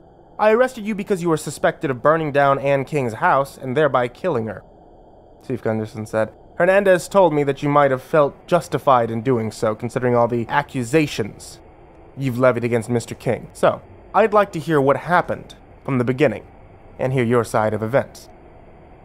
Who's he? I asked, pointing to the lanky man. I'm the prosecutor, Adam Lenderson, he answered. Oh, so you'll be the one trying to put me in prison? I quipped. Terry put a warning hand on my leg. I'll be trying to establish the truth about what happened, he corrected, glaring down at me. My client has prepared a statement that he intends to wholly rely on, Terry said, pushing copies of the 17 handwritten pages across the table. The chief and prosecutor took one. Hernandez stepped forward to grab one too. He instantly started reading from his spot in the corner. I tried to catch his eye, but he didn't look at me. I trust we can begin the process of discovery today, Terry asked. I'll need copies of everything, as well as copies of the official indictment. I turned Terry out and focused on Hernandez. There was something about his demeanor that caught my attention. I couldn't tell what it was. I focused on him for the entire meeting, trying to figure out what my instinct was telling me. They talked over legal details with Terry and corroborated the process of discovery between the two parties. A couple days later, Terry was sitting with me in the interrogation room again, talking through what he'd learned from discovery. A discovery is when two sides of a case share evidence, so there's no surprises when they go to trial. Anything not brought up in discovery is not admissible in court. Before trial, though, would come my arraignment. That's when the formal charges would be laid against me, and I would have to plead either guilty or not guilty. Terry was talking through discovery with me, so I would be prepared for what they'd say during the hearing and decide whether I'd plead guilty or not guilty. Here's what I learned. After I'd been arrested, the police had searched my car and found the hard drive, flash drives, and psychiatric evaluation, and something else that was curious. A half-empty gas container. That fucker had planted a gas container in my car at some point without me knowing. See, I'd been in my car all night, so either David knew he was going to burn his house down before I went to Walmart, or he planted it in the few minutes that I was in the police station. I told Terry about the car being planted, and he wrote down some notes. The police had searched through the contents of all the flash drives and discovered the conversation between David and his partner, except, as predicted, they accused me of writing the messages and therefore linked me to a kidnapping. The text files never specified Katie's name, but they claimed Katie's kidnapping was most likely a scenario, since I knew about it and therefore was involved. Despite this evidence, however, the prosecution didn't feel like they could convince a jury without more evidence, so Katie's kidnapping wasn't planned to be laid against me as a formal charge, but they were searching for evidence. They had also tried to open the contents of David's hard drive, but found that it was encrypted, just like I did. They'd sent it off to the lab to be analyzed for whatever data could be salvaged. The medical report was classified as inadmissible because it pertained to an individual who did not consent to the dissemination of its contents. As a citizen of the United States, you get some control over who can look at your medical records. Denying its use in a courtroom is a right in certain situations, including this one. David had decided to exercise that right and deny access. As a result, the prosecutor could only charge me with possession of someone else's medical records without permission. That was a serious crime, apparently. Terry had also been informed that the identity theft case was being combined into the charges against me. The credit card companies had done their own investigation and were filing criminal charges against me for fraud.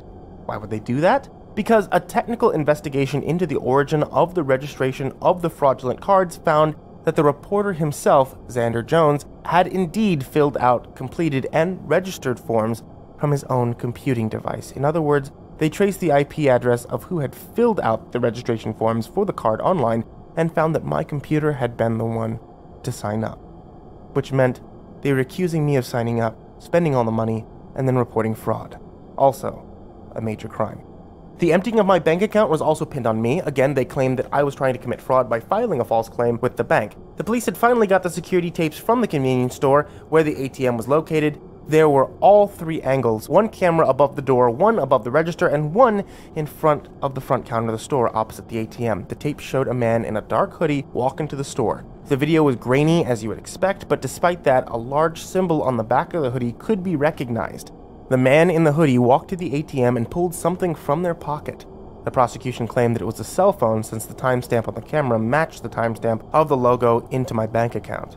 The hooded figure looked down at it for a few moments before typing into the ATM, blocking the screen with their body.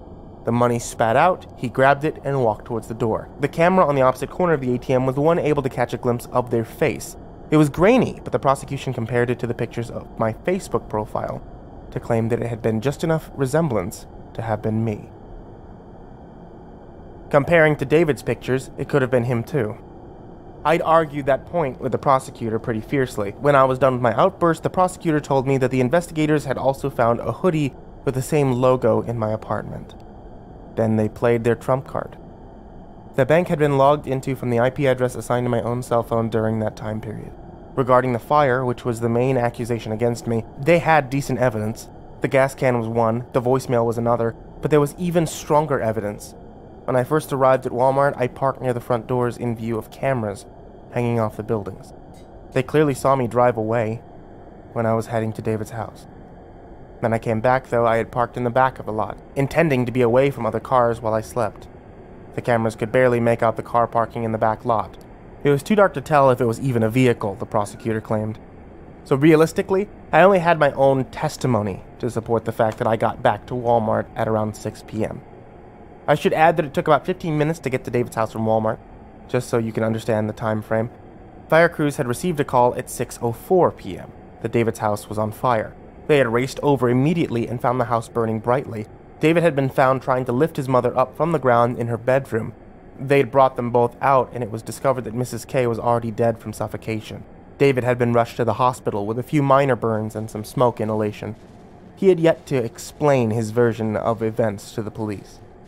The firefighters had filled out a report stating that the fire had been started from the middle of the living room, where a puddle of gasoline had ignited. The flames spread throughout the house. Traces of gasoline were found in various rooms, making them believe that suspects, or me, went from room to room and splashed gasoline around, just like in the movies. They also concluded that the fire had been started sometime before it was called in, because of how much damage had already occurred by the time they arrived. I now know that David had set an alarm on his phone that was linked to the app that he installed on my phone. When my GPS read that I was at his house, an alert would be sent to his phone as a text message. I could only guess that he'd jumped in his car, left work, and sped all the way home. That's why I think the time was so close. I'm telling you all the details so you can see just how hopeless I felt when I sat in jail. I was there for 2 whole weeks, where it was the same accusations and evidence over and over again. I really started to just give up. During the first few days, I asked Terry about how we could prove that it was David, specifically, who had committed these crimes. He frowned and told me that I should be more concerned about being proven innocent, period, not just pinning it on another man. By the end of the 2 weeks, I was ready to just plead guilty rather than fight. The arrangement went poorly. No charges were thrown out that had been placed against me. I would list all the crimes I was being charged with, but I don't remember their exact phrases, and I know I'll be getting it wrong. You get the general idea, though, that I was fucked. Bail had been set at $5,000, which essentially guaranteed that I'd be stuck in jail for a while. I had already contacted my parents out of desperation, and they would try to raise money from family members and friends, but couldn't pay immediately. After 3 weeks, I was very depressed and not eating much. Terry tried to cheer me up by showing me parts of arguments that he was preparing for, but nothing could cheer me. I thought about Katie a lot, and Clark and Ivan, and I missed my parents. I also missed Clark's first hearing in the graffiti case, so I had no idea how that was going, which made me feel guilty that I couldn't support him. During the time I was in jail, Hernandez only came to visit me once. It was during the 3rd week I jumped off my bed and ran to the bars. "Hernandez!" I said, "Please, please tell me that you've come with some good news." "No," he said. "You're being transferred to the county jail. Your trial will be happening there." "Why?" He shrugged. "Just how it works." "Did you find anything on Isaac?" I said. I've been clinging to the hope that Isaac's body would turn up evidence against David. I was wanting to nail him for that one crime, just one. I wanted it so bad that my hands would shake when I thought about it. "I'm not allowed to talk about that," he said, avoiding my eyes. "Anyway, I came to tell you that you'll be moved in 3 days." "Hernandez," I said as he turned to leave, "I thought you believed me." "I do," he said. "Until you burned David's house down." Now I'm not so sure who the psychopath really is. "I didn't do it!" I shouted. But he walked away. 3 days later, as Hernandez had said, they came to move me. After dinner, I was cuffed and led out the door to a police cruiser that would drive me up to the county jail, 2 hours away. The 2 officers who drove were polite to me, but instantly cranked up the radio when we got on the road. I could barely hear myself think, and was starting to get frustrated. I'd always hated car trips without my own music. Now I was stuck in a 2-hour car ride with my hands cuffed behind my back and radio blasting music I didn't like. But about an hour in, and I was ready to scream, I stared out the window trying to find something interesting to watch and focus my mind on. We were on a 2-lane highway with no other cars in sight. It's getting late. So looking back, I figured people were home for the night, and that's why it was so dead. My view of the nice lake was suddenly obscured by a big, gray truck. Trying to find something else to look at, but noticed it was getting dangerously close to our lane. I looked up at it and saw that it was an armored truck, and it had the same logo as the company David worked for. The panic was instantaneous. Something gripped my lungs and kept me from vocalizing. The truck slowly neared the side of the police cruiser before pressing against it. The cop shouted. The cop who was driving slammed on his brakes, and the other cop dropped the radio that he was reaching for. The cruiser didn't slow down fast enough, however, and the truck nudged it off the road. I braced for impact as we rolled down the grassy slope and slammed into a tree. My seatbelt had held me in place, but my head ached when it rammed against the driver's headrest. The two cops were unconscious, lying at awkward angles. Neither of them had their seatbelts. I started yanking at the handcuffs, trying to reach my seatbelt to undo it. I reached the red button and pressed it, and when I turned back around to wiggle out of the loose seatbelt, I saw David fucking King walking down the slope towards the car.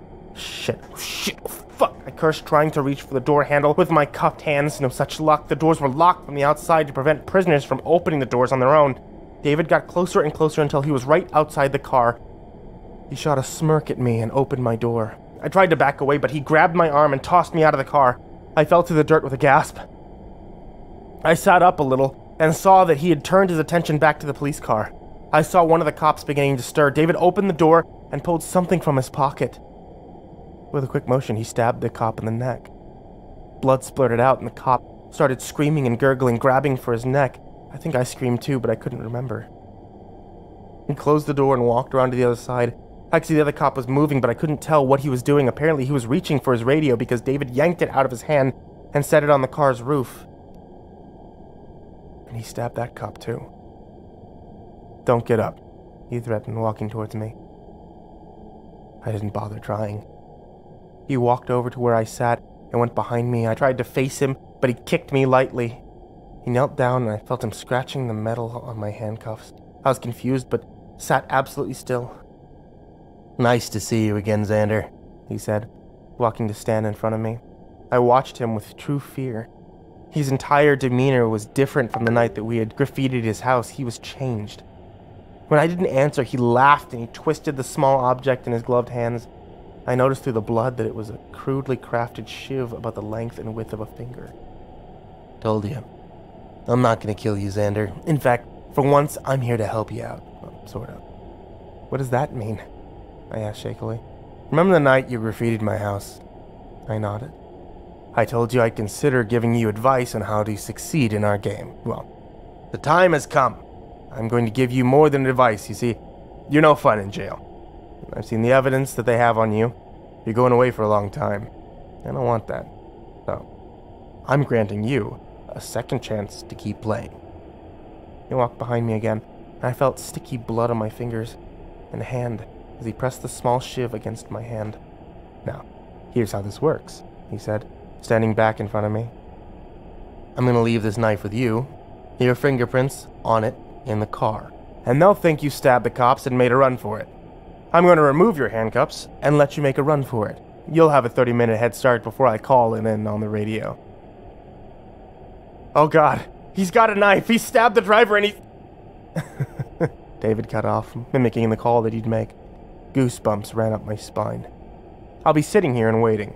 If you attempt to come back, I'll just take you away in my car and we'll play a different game. Do you understand?" I nodded, too terrified to speak. "Get up," he commanded. I struggled to my feet, rolling in the dirt to get to my knees and stand. "Come here," he said, moving towards the cop car. I followed. He opened the police car door and put his hand against the officer's neck. I flinched when he flicked blood at me. It spattered across my jail suit and face. I almost threw up. "There you go," he purred. He motioned for me to turn around, and I did. He pulled the handcuff keys off the dead cop and unlocked the cuffs. I rubbed my wrists. They were sore and marked from the car crash. I considered trying to get the shiv back from him and attack, but the idea of going with him in his car to play other games terrified me.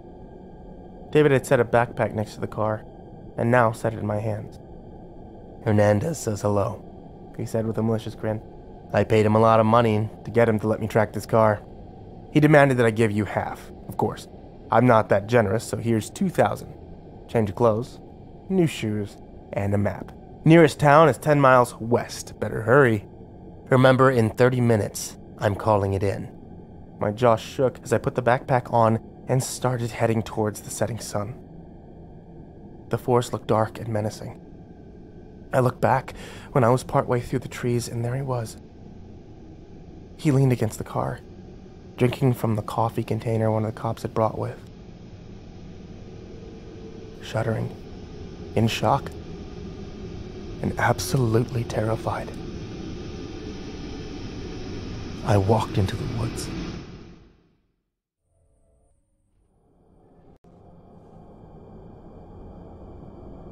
I honestly don't remember much of the night after the car crash. I only have glimpses of memories, and I don't try to coherently express them here. I got my bearings back after I slept off the shock. My higher functions kicked back into gear after I'd gone to a grocery store and bought a small amount of food. The amount of hunger that shock could induce is extreme. I've rifled through the backpack and found exactly what David said: shoes, a pair of clothes, $2,000 in cash in 100s and 20s, and a road atlas booklet. I still have that atlas and use it when I'm moving on. Once I had food, water, and an inventory of my belongings, I could start to plan and work. I dumped my jail clothes in a dumpster and paid for my haircut to try and alter my appearance. Yes, I washed the blood off my face and hair before going in. When I looked in the mirror afterward, I still recognized myself, so I paid the hairdresser to dye my hair too. Now I know there's self-dyeing kits that cost way less, but I had nowhere to do it. I knew I couldn't stay in this town because David would know exactly where to find me. I had no idea how long this truce would last, so I had no intention of staying here one more night. I bought a bus ticket to an adjacent state and arrived only a few hours later. The town I chose was larger than the one I had come from. This was intentional, so that I could have anonymity and better selections of services for the homeless. This town had a soup kitchen that I could use to cut down on my costs, as well as a homeless shelter. I knew I couldn't live long on the already dwindling $2,000, so I started going to the library and searching online for odd jobs. I had to find something that wouldn't run a background check, if at all possible, because of that manhunt that was going on for me. I saw nothing about it in the news yet, but it had only been a day. After a week of searching, I found a job at a seedy telemarketing place that paid cash under the table. You'd be surprised how many of those there are. I hated the work, but I was out of the sun, at least making some money. Before I found a rundown and half-empty apartment complex to live in and pay weekly, I slept in the homeless shelter. I could have just stayed there and saved a lot of money, sure, but I hated going there. I avoided it as long as possible when nighttime came. The money I spent on the apartment was well worth it. I had some semblance of a life set up, and now I could get the real work done. I had gone to the mall and bought the cheapest prepaid Android phone that they had, and signed up for a monthly subscription that gave me unlimited data as well as texts and calls. I'd need to find a store to pay cash and top up every month. But it wasn't an expensive plan, and I needed internet when the library was closed. During the days I spent my time in the library with a cheap notebook I bought, doing more research similar to what I'd done in the Walmart parking lot. I also spent a lot of time working out and trying to get stronger. Before I had the apartment, I'd paid for a gym membership and showered there instead of at the homeless shelter. I decided to keep the membership and use their machines to get more effective workouts. The plan at the time had been to stay alive and away from David and the cops. I stayed inside the day the news broke out of my escape in the other state. The police finally admitted to needing help in finding me and went public for a request for information. They listed off the crimes I was accused of, as well as a request to question me in regards to the 2 dead policemen. I wrote down every detail of the investigation, though none of it proved useful other than as background knowledge. I kept up with the sporadic news releases so I could stay as far ahead of the cops as possible. For the next 6 months, I stayed in the news. During that time, I learned a lot. Living on a tiny budget, home repairs when the landlord wouldn't fix something, hiding when you suspect you're being followed, and navigating the streets at night all became second nature to me. I also continued to study computers and networks. I am by no means any kind of licensed professional. I learned by deciding what I wanted to know how to do and then practicing it over and over. One day, I was at the library when the news was published online. David fucking King was suspected of murdering the 2 cops. I was ecstatic and couldn't believe my luck. David King had finally made a mistake that had cost him. The news story did not specify why the police suspected him, but I didn't care. David was going to get what he deserved. A month passed with still no news on whether David had been captured or not. I found myself tempted to call Detective Hernandez and ask what he knew, but I didn't. I learned a lot of self-control and risk management during those 7 months. Risk analysis was built into my daily decisions. After checking for news on David for the third time in a week, I decided that I would no longer be a bystander waiting for David to be caught. I decided to begin actively hunting David. Since I knew he was good with computers, the internet was the best place to begin looking for traces of him. I searched hundreds of forums, scouring for a list of keywords that I thought David would either post or look for. I won't include this list here. In only a couple of weeks, I found one of his online accounts in Stack Exchange.